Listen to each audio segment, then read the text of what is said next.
حضرت علی رضی اللہ تعالیٰ عنہ کے ساتھ خدا کی خصوصی قدرت کا مظاہرہ، نہ انہیں سردی لگتی تھی نہ انہیں گرمی لگتی تھی۔ اس کی کیا وجہ تھی؟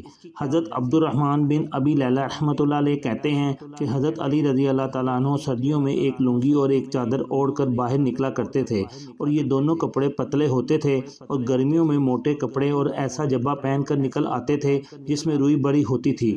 لوگوں نے مجھ سے کہا کہ آپ کے ابا جان رات کو حضرت علی رضی اللہ تعالیٰ عنہ سے باتیں کرتے ہیں، آپ اپنے ابا جان سے کہیں کہ وہ حضرت علی رضی اللہ تعالیٰ عنہ سے اس کے بارے میں پوچھیں۔ میں نے اپنے والد سے کہا، لوگوں نے امیر المومنین کا ایک ایسا کام دیکھا ہے جس سے وہ حیران ہیں۔ میرے والد نے کہا، وہ کیا ہے؟ میں نے کہا، وہ سخت گرمی میں روئی والے جبہ اور موٹے کپڑوں سے باہر آتے ہیں اور انہیں گرمی کی کوئی پرواہ نہیں ہوتی، اور سخت سردی میں پتلے کپڑوں میں باہر آ جاتے ہیں، نہ انہیں سردی کی کوئی پرواہ ہوتی ہے، نہ وہ سردی سے بچنے کے لیے کوئی کوشش کرتے ہیں۔ تو کیا آپ ان سے اس کے بارے میں کچھ سنا ہے؟ لوگوں نے مجھے کہا کہ جب آپ رات کو ان سے باتیں کریں تو یہ بات بھی ان سے پوچھ لیں۔ چنانچہ جب رات کو میرے والد حضرت علی رضی اللہ تعالیٰ عنہ کے پاس گئے تو ان سے کہا، اے امیر المومنین، لوگ آپ سے ایک چیز کے بارے میں پوچھنا چاہتے ہیں۔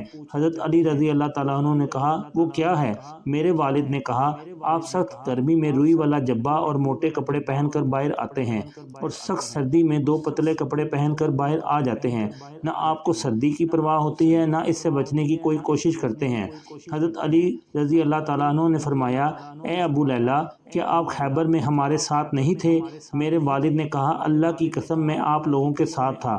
حضرت علی رضی اللہ تعالیٰ عنہ نے فرمایا، حضور صلی اللہ علیہ وآلہ وسلم نے پہلے حضرت ابو بکر صدیق رضی اللہ تعالیٰ عنہ کو بھیجا، وہ لوگوں کو لے کر قلعہ پر حملہ آور ہوئے، لیکن قلعہ فتح نہ ہو سکا، وہ واپس آ گئے۔ حضور اکرم صلی اللہ علیہ وسلم نے پھر حضرت عمر فاروق رضی اللہ تعالیٰ عنہ کو بھیجا، وہ لوگوں کو لے کر حملہ آور ہوئے، لیکن قلعہ فتح نہ ہو سکا، وہ بھی واپس آ گئے۔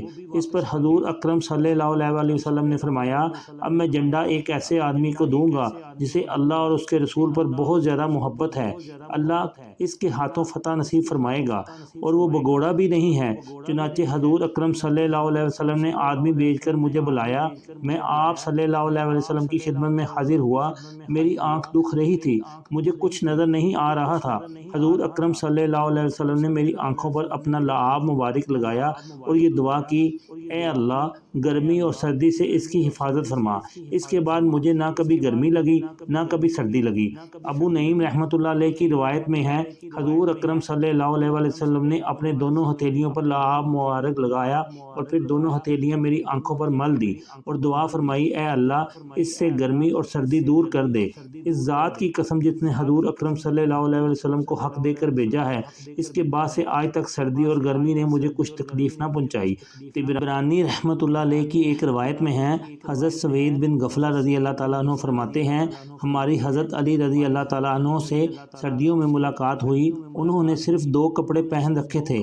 ہم نے ان سے کہا کہ آپ ہمارے علاقہ سے دھوکہ نہ کھائیں، ہمارے علاقہ میں آپ کے علاقہ جیسا موسم نہیں ہے، یہاں سردی بہت زیادہ پڑتی ہے۔ حضرت علی رضی اللہ تعالیٰ عنہ نے فرمایا، مجھے سردی بہت لگا کرتی تھی۔ جب حضور اکرم صلی اللہ علیہ وسلم نے مجھے خیبر بھیجنے کا فیصلہ کیا تو میں نے عرض کیا، میری آنکھیں دکھ رہی ہیں۔ آپ صلی اللہ علیہ وسلم نے میری آنکھوں پر اپنا لعاب مبارک لگایا۔ اس کے بعد نہ مجھے کبھی گرمی لگی اور نہ کبھی سردی، اور نہ کبھی میری آنکھیں دکھنے کو آئیں۔ اللہ تعالیٰ عمل کی توفیق عطا فرمائے۔ لائک اور شیئر کر دیں، چینل کو سبسکرائب اور فالو کر دیں۔